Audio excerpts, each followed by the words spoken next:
Let's look at an overview of a computerized Mac header, and let's just talk about the general principle. A computerized Mac header is basically a plotter with a knife head, and it's essentially a graph paper. This is the X direction, positive direction going to the right, and Y direction is the positive direction going up.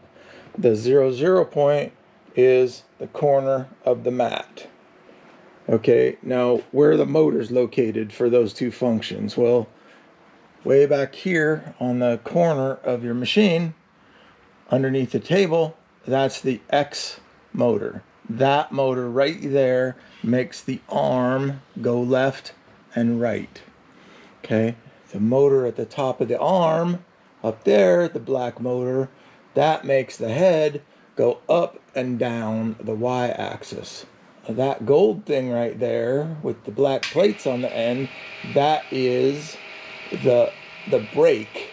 It's a kind of a safety brake. It's a power off brake. So if you're in the middle of cutting a mat and the power goes off, the head doesn't go slamming down to the bottom of the machine. That brake slows it down or stops it.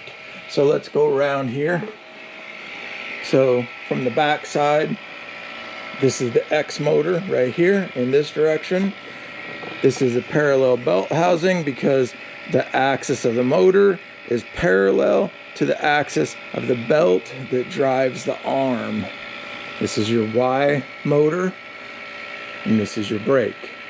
Again, there's a parallel belt housing right here. So your Y axis motor is parallel to the axle of the belt that pulls the head up and down, and that axle goes all the way through here, sticks out here, and there's a pulley in this box. There's another video on parallel belt housings, and it sticks out this end if you have a brake, and this hexagonal aluminum nut, if you want to call it that, is attached to the axle, and the brake grabs onto that. All right, there are connections on most machines nowadays, so you can swap motors around. All right, now what about the cutting head? So on an Eclipse, we refer to this third axis, even though it's rotary and not linear, as the Z axis.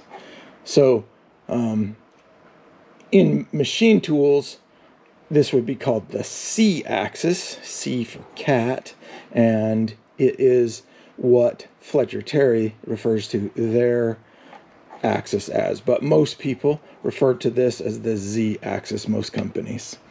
All right. So that's a good overview of what your motors are called, where they're located, and what they do.